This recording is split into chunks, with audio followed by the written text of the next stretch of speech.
Welcome to An Honorable Profession, a podcast giving America hope since 2018. I'm Ryan Coonerty. Along with Debbie Cox-Bolton of the New Deal, I'm lucky enough to be your co-host.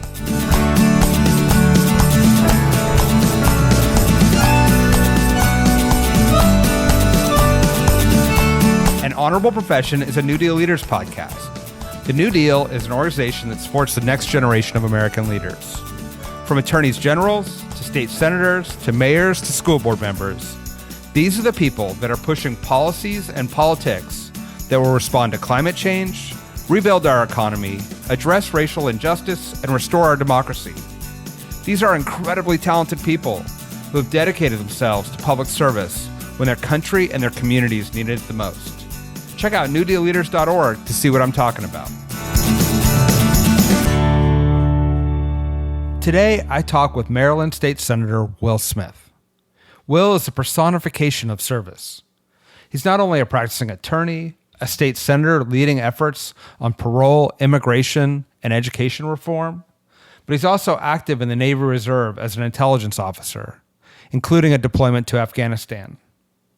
He's the first in his family to go to college, the first African-American to represent Montgomery County in the legislature, and to chair the Judicial Proceedings Committee. He's doing some really good work and is able to tie policy to our shared values and our aspirations. Enjoy hearing from this incredible leader. Senator Will Smith, welcome to An Honorable Profession. It is great to be talking with you today. Can you talk about your experiences in the Navy and the work you did when you were deployed in Afghanistan?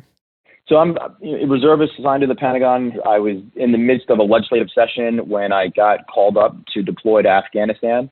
I essentially did the same job as another New Dealer, and now the Secretary of Transportation, Pete Buttigieg, former presidential candidate, actually served in the same basic unit space as he did as an intelligence officer. I was a branch chief for governance and the Afghan national security, like their defense force, their army, essentially.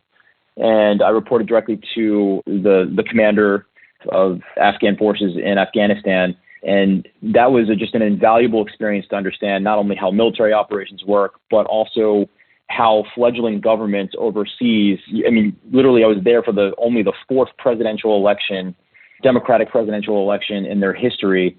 And to see this fledgling democratic experiment struggle through and to help the Afghans try to achieve success in the democratic experiment was an invaluable experience for me, not only in international relations, but in government. And it also, I think, when you serve overseas in the military, not only do you get to interact with folks from all walks of life and from all parts of our country, but it gives you a keen perspective of how things are going back in the United States, because you can kind of view the country from abroad. And you ask yourself constantly, are we living up to the ideals back home that we are forward deployed protecting abroad? And the answer is, in so many respects, no. We've got a lot of work to do. Obviously, we have so much to be proud of. We're the best place in the world to live, but the struggle does continue. We have so much work to do, not only with respect to economic opportunity, educational opportunity. We're very much enmeshed in police reform right now, but immigration reform. So there are a lot of things that I think national service or service in the military helps you. It gives you great perspective, not only in just like the foundational principles of government, but also kind of a status check of how we're doing back home. This is not a topic we often get to talk about on this podcast, but clearly you have an expertise. Do you have a thought about the changing U.S. policy towards Afghanistan and based on your time there and any direction that you think the U.S. should go? I was a sophomore during 9/11, and that kind of inspired me to get into service. And then the experience briefing General Miller, who's still, the commander of our forces there now as they go through this retrograde process. And I'll say this, the month that I left in 2019, which I left in October, the first soldier arrived in Afghanistan that wasn't alive during 9/11, 2001. I mean, it was the first time that was the first time that happened. And it just shows you that we've been enmeshed in this war for 2 decades. And it was clearly time for us to extricate ourselves and for the Afghan government, for the government of the Islamic Republic of Afghanistan to take the reins and to move forward and govern in some sort of a power sharing agreement with the Taliban. That's eventually what's going to have to happen. It is sad to see us leave in such haste. and you see that the provincial governments are falling. You see that the circle around Kabul is kind of tightening. We just left Bagram Air Force Base, a week ago, and already the Taliban have made significant advances toward Kabul. So it will be interesting and tragic to see what happens. I do think that it was time for us to leave. I do wish that we would have done so in a more prudent manner, but such is the will of the commander in chief, and the military has done an excellent job executing on those orders. Thank you for that. It'll be interesting to see after that forever war sort of comes to an end, what the ramifications are for that region and for our role in the world, frankly. Yeah. You mentioned that, being there sort of gave you a perspective on some of the issues here, and you've been hard at work on the issues here. Can you talk a little bit about your efforts around parole reform and what's both going on in Maryland, and then how you see that maybe applying nationwide to many of the challenges we have in the criminal justice reform area? Sure. So, Maryland is a relatively small state, but I think we punch above our weight in terms of influence and trend setting. We're a state of a little over 6 million people, and we're nested, in the Mid-Atlantic, right outside of Washington, D.C. So I think what we do matters. And I'm the 50th chairman of our Judicial Proceedings Committee, and that's the oldest standing committee in the Maryland General Assembly. And it has jurisdiction over, among other things, the practice of law, parole reform, criminal justice, civil law, access to justice issues. So my first act as chairman of this committee was to arrange for a briefing with the Justice Policy Institute, and because they had recently published a report that outlined some of the devastating disparities in our criminal justice system. So bottom line up front, the report found that African Americans make up about 32% of our population, but more than 70% of our prison population is Black, and that's double the national average. And that almost 80% of those people serving at least 10 years or more in prison are Black in Maryland. And so we have the highest incarceration rate of Black men aged 18 to 24 in the nation. A critical component of that is our parole reform process, our parole process. So we took 3 significant steps forward this past legislative session. One was to deal with the juvenile life without parole issue. So today, or before we passed that bill, a juvenile could be sentenced to spend the rest of their life in prison without the possibility of parole. That means that someone 14, 15, 16 years old could spend the rest of their life in jail without even the prospect of having a parole hearing, a status check. Have you rehabilitated yourself? Can you be a positive contributor to society? Do we believe in the process of redemption in Maryland? And I think that the answer to that fundamental question was yes. We passed the bill, the governor vetoed it, and then we overrode that veto. So I was really proud of that work that we did.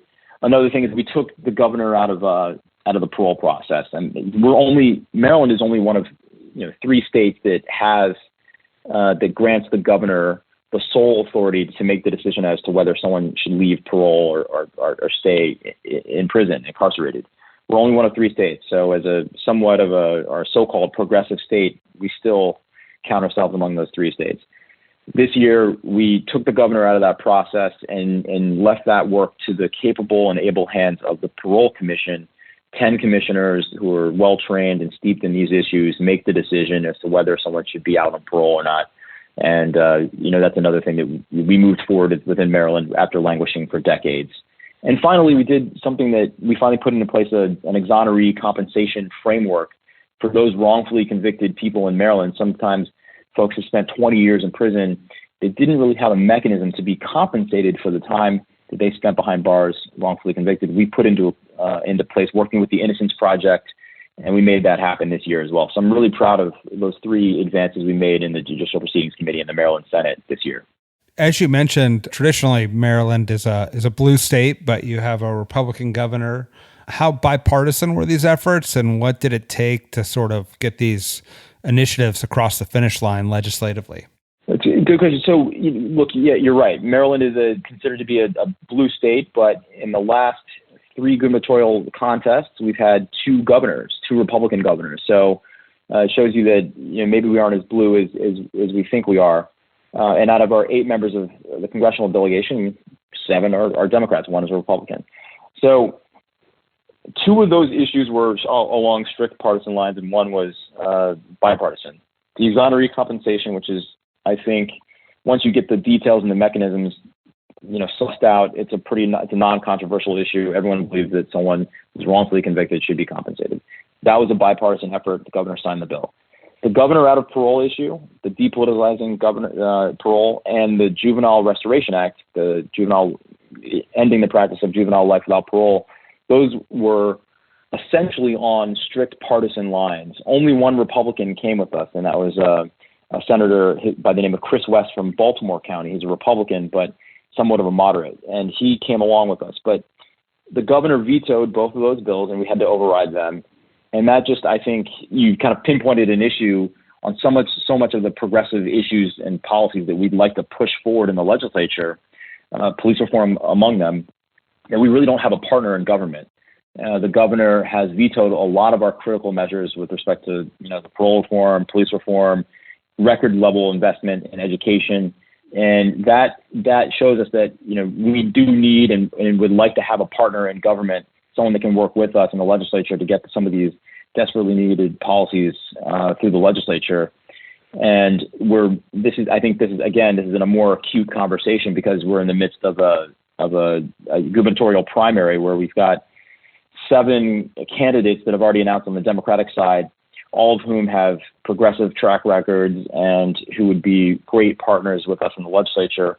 I just hope that they can provide a succinct and a cogent message for the rest of the state to get us over the finish line this time. What do you see as the party, sort of you're on the ground pushing these progressive issues, but as you said, in a state that has gone, at least in the gubernatorial space, Republican, what do you see as the sort of winning approach for the Democratic Party, both nationally and in your state, in order to get the majorities you need to get the initiatives that you want done?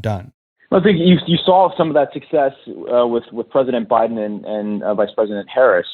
I think the same translates here. It was somewhat of a bellwether for what we've got going on in the state of Maryland. By and large, when you go issue by issue and you explain it, the folks in Maryland agree with us, the Democratic Party, on parole reform, education investment, transportation, infrastructure investment, police reform. If you explain those things, they tend to come with us. But you need someone with the ability to do that and with the track record of proof of having been able to deliver on those promises. And I think that's what you have at the national level and what ultimately translates well in Maryland. We're the 7th state, we're the old line state, we're deep blue, but it's actually, when you take another look at where we are, a lot of folks call us America in miniature because we've got everything from Western Maryland, Allegheny County, all the way to the Eastern Shore, where you've got Talbot County and Anne Arundel County. You've got Montgomery, vibrant centers like Baltimore City and Montgomery and Prince George's County. So you've got a full mix of and diversity of citizens here. So I think, look, you're going to need someone that has a track record that's delivered, but that's someone that can kind of be the explainer in chief as well. Someone that can explain and clearly articulate where we want to take our state. Because the issues, if you go issue by issue, we win on the issues. It's just the broad-based message that we've had trouble doing in the general election. So I want to talk about one of those issues that is obviously challenging at the national level, but you're making some progress on the local level, and that's immigration reform. Can you talk about some of your efforts around that, and both the sort of the substance of it and then the messaging of it, as you mentioned, and the way that you communicate it to the broader public in order to maintain broad support for your efforts? Immigration has always been something that's important to me, not only because I represent District 20, which is Silver Spring, Tacoma Park. People have called that the Berkeley of the East Coast. So it's a very progressive, the most progressive part of a pretty progressive state. Going back to the military experience, I remember coming back to the Chow Hall one evening, and they have TVs there. You can kind of get your news from CNN or MSNBC or whatever, one of the major networks. And I remember, you'll probably remember this. There was a story about a father and a daughter who had crossed the Rio Grande and they drowned. The daughter was Valeria. She was 3 years old. She was around her dad's, on her dad's back. He tried to wade through, and they both ended up perishing. And you start thinking about why. Go back to the why. why would someone put their life at jeopardy and their daughter's life at jeopardy? They're so thirsty for the opportunity and so afraid of what was behind them that they would risk their lives to come here to contribute meaningfully. And you look at what the contributions of every wave of immigration in the United States that they've made to the United States, and why we are literally the best, most well-educated, most innovative, greatest nation in the world. It's because of our immigration and our ability to absorb and learn from people that come here to contribute. And that really struck me when I was abroad. And so when I come back and had the opportunity to work on some of these things, you have often talked about how the local government is really where the action is, or what John F. Kennedy would have said, the vital center of action. Or what you talk about Eric Lesser, a state senator from Massachusetts that left the administration, came back and contributed here. This is where you can make a real impact. And so the immigration stuff, obviously that's mainly within the purview of the federal government, but there are a couple things we can do on the state level. And one of them was to curtail our involvement in housing people here that were here on a civil ICE detainer. That's basically saying, look, you're undocumented, which is a civil infraction, not something that's jailable. It's not a jailable offense. And saying that we would not participate in housing those folks. So ICE essentially has a practice of housing folks that are here undocumented, and they use local facilities to do that, local prisons and local jails to do that. We curtailed we ended that practice and said, look, we're not going to participate in that practice here in Maryland. And we also said, no, you're never going to build a private prison here in Maryland for those purposes. We also passed a piece of legislation that prevents ICE from going into our records, our the DMV, our Department of Motor Vehicle records, for immigration purposes. About a decade ago, a little bit more than a decade ago, we made the promise to our undocumented population that, look, if you come in and you get a license and you can legally drive on our roads, you're going to be safer, we're going to be safer, it's going to be better for our economy, it's going to help you integrate. It's ultimately a wise policy choice. We made that choice and we made that promise to them. And then we turned around and we left the door open for immigration to go in and to find out, identify people that had that class of license and round those folks up for immigration to deportation. And so those are two things that we can do at the state level that can really, I think, ultimately make for not only a more welcoming and a more enriching place in the state, but ultimately a safer place, because people with who are undocumented feel more comfortable engaging and interfacing with law enforcement officers and with government agencies if they don't fear deportation. I know this is a very controversial issue, but I think one thing that is important to realize is that being here unlawfully is a civil violation. It's not a criminal offense, whereas the actual act of crossing over is criminal. The actual physical act of being here is not. And so you should never be arrested for that. And it's oftentimes used as a pretext for some other thing to be detained. So it's just a very unfortunate practice that we have put an end to in Maryland. And I think, and I hope, will be a national model and a leader for that, an example for other states. It strikes me, Will, as you talk, that you have such a nuanced and also empathetic view of these policies that are often get so polarizing and general, and you're able to bring that. And it's clearly a result of your parents' upbringing and your service. Do you have a sense as to how we can bring young people into public service, whether it's through the military, through AmeriCorps, through politics? Like, what do we need to do to create more leaders like you? I think just showing folks the benefits of the work. We're both attorneys, and you know that we've got lots of friends that have gone off into the private sector and made a lot of money and had rewarding careers in their chosen field. But there is literally no other profession in which everything you can do can be in furtherance of the public interest, and they actually pay you for it. Like literally everything you do from the time you wake up to the time you go to bed is advancing the well-being of your neighbors and your friends and your fellow citizens and your fellow residents. And so that it's just such a rewarding career path. And I think that what we need to do, we need to have conversations like this that shine a light on the sexiness of public service, because it really is a rewarding career. It's a fulfilling career, and it makes a difference. And you can't say that about there are hardly any other professions in which you can say that you made a difference today and that your work really did matter. And I think when you look back over the course of the years, no one will ever say, I wish I would have built another 20 hours that year. I wish I would have built another 100 hours that year. But they'll remember the stories of the people that you helped and the projects that you advanced that got people to and from work easier and helped them maintain a job and therefore put a roof over their head and put their child into good school. So I just think that we just need to continue having conversations like this that show that this is such a rewarding career. We also need to provide incentives, frankly, to compete with those more lucrative options. So, tuition assistance, grants that help people have exciting new opportunities abroad and domestically.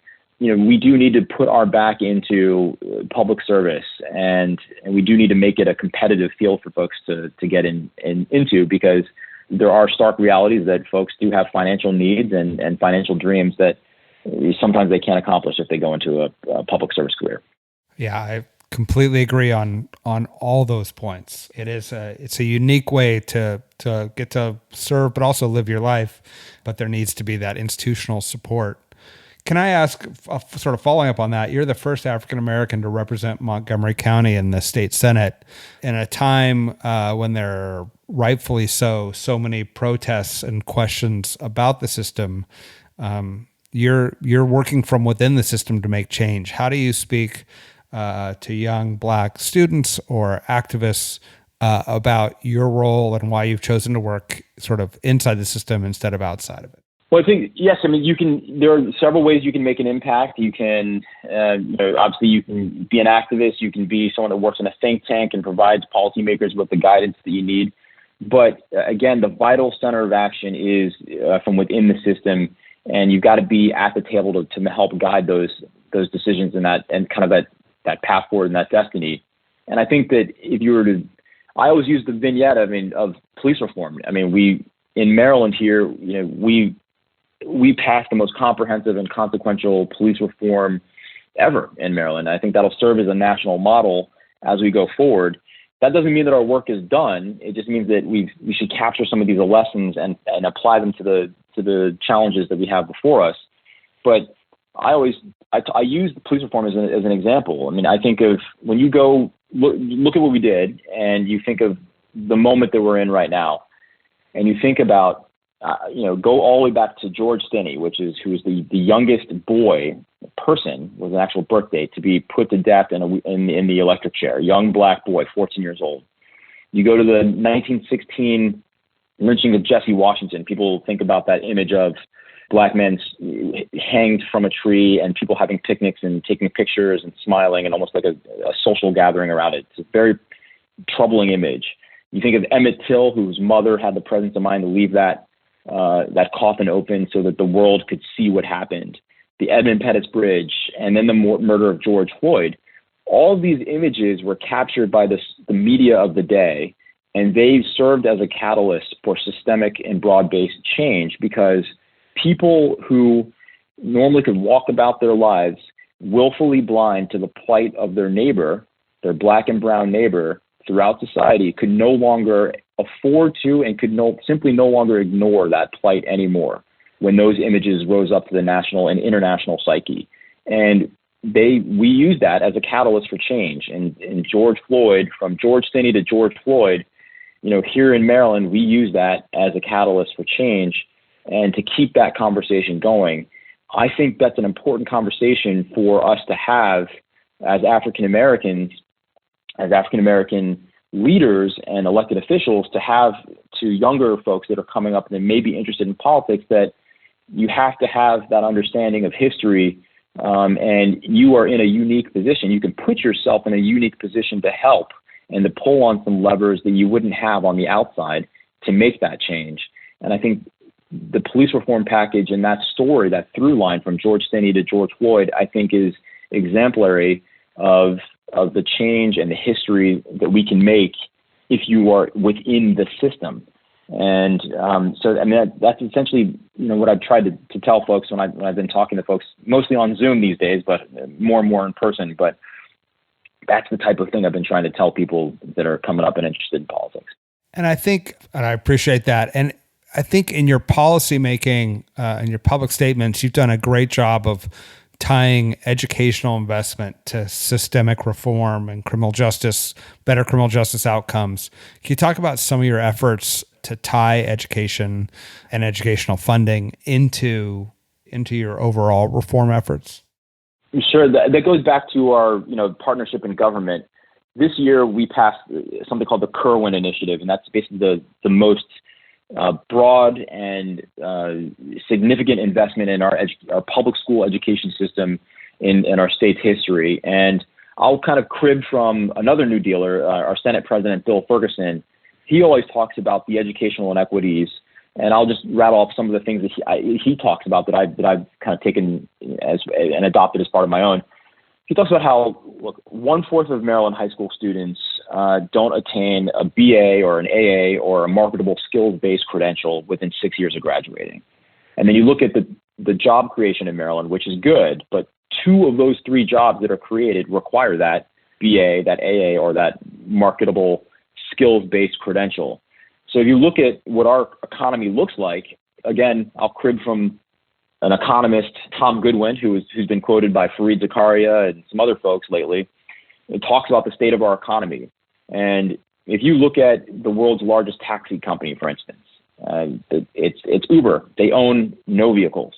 If you look at the world's most popular media owner, they actually create no content. That's Facebook. If you look at the most valuable retailer in the world, they have no inventory, and it's Alibaba. And if you look at the largest accommodation providers, so hotels or accommodation provider, they own no real estate. That's Airbnb. And I say all of that or use all of that because it just shows you how much our economy is changing. We're a skills-based economy, but the skills are different than what you and I normally think of as skills. You need those credentials and that experience to get into the game within our economy. And so we need to do a better job investing in education, and that's what the Kerwin Initiative is all about here in Maryland. We overrode the governor's veto, and it'll start going into place next year. All of this is to say that our economy continues to change more rapidly than any other time in our history. And if this next generation is not equipped to take advantage of that, then we know where they're going to end up. There's a higher likelihood that they'll interface with the criminal justice system, which is the subject matter that my committee deals with, and we see it. So I think that there's a direct nexus between that educational attainment, that credentials-based attainment, success in our economy, and the criminal justice system. And if we can head that off early on by investing in education, public school education, then we'll have better, not only economic and social outcomes, but we're going to have better outcomes within our criminal justice system as well. And for all the policy nerds who love this podcast, can you give us some details of the Kerwin Initiative and what that looks like, what that'll look like on the ground in Maryland? So on the ground in Maryland, in the next 2 years, you're going to see not only some record level investments in terms of salary for teachers and educational opportunities and benchmarks for them to keep their game up and arm them with the latest and greatest skills and background. You're going to see investments in our public school facilities, so that our newest learners have the best facilities, the most up-to-date and state-of-the-art facilities to study and learn from.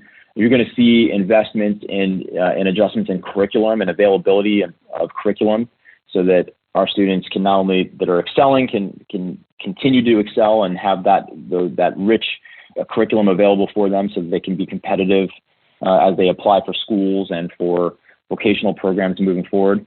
You're going to see a massive expansion of vocational programs, massive investments in vocational programs, so that folks will be able to move into those fields as well. So it's essentially just a plussing up and a reforming and a refreshing of our educational system, from the actual facilities to the curriculum and to attracting and retaining the best teachers we can in the state of Maryland. So it's a complete, massive overhaul of our system. Wow. Well, I think it sounds like it could be a national model for transforming the educational system to meet the needs of today and the realities of the economy of today, giving people the skills they need to get right into those jobs. I'm curious, just personally, you're serving as a state senator, you're chairing an important committee, you're still serving in the Navy Reserve. you have a law practice, and you have a daughter and a dog who all require your attention. How do you manage your day-to-day priorities, your time to meet all those obligations? Well, I think so in Maryland, we have a 90-day legislative session. So we're in session from January to April. And during that time, that takes up the lion's share of the time because we've got to get all the state's business done and all the bills passed in that 90-day window. After that, off of active duty for the Navy, I'm a reservist and I do 1 weekend a month. So I drill at either the Pentagon or the Office of Naval Intelligence here in Maryland. And then otherwise, from Monday to Friday, I work at a law practice, and that's the professional side. And that's a law practice in Washington, D.C. do employment discrimination, and most of my practice is with security clearances, so national security stuff, helping people work out their security clearance issues. Now, you mentioned my dog and my daughter, but don't forget my wife. But it's essentially just keep it, which I will never forget that. That's a smart man. Yeah, but just keeping it all balanced. It's like, we've all got a lot on our plate, but I think just keeping balance and making time for family is the only way you can make it through. The schedule's parsed up. I have a firm. I'm lucky enough to be part of a firm that gives me the 3 months off. The Navy again is once a month, and the legislature is for 3 months, and otherwise, it's a constant grind. But I think honestly, making the time for your family is the thing that grounds you and gives you perspective. So that's the kind of the most important thing. Any thoughts on what's next? You're not one of those 7 candidates running for governor right now, but do you have any ideas of next steps or next offices you might be interested in?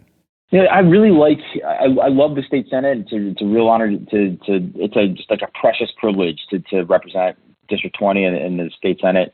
I will say, though, that if the office of the Attorney General ever came open, the current Attorney General, Brian Frost, is a friend and a mentor, so would never dream of challenging him. But if and when he decides to pursue other options, I think that is really a great position. You can make a lot of difference. It's the largest law firm in the state. You are responsible for everything from consumer protection, civil rights, some criminal stuff as well. It's a real great opportunity. I think it'd be a good vision that you could really transform and change that office to benefit Marylanders.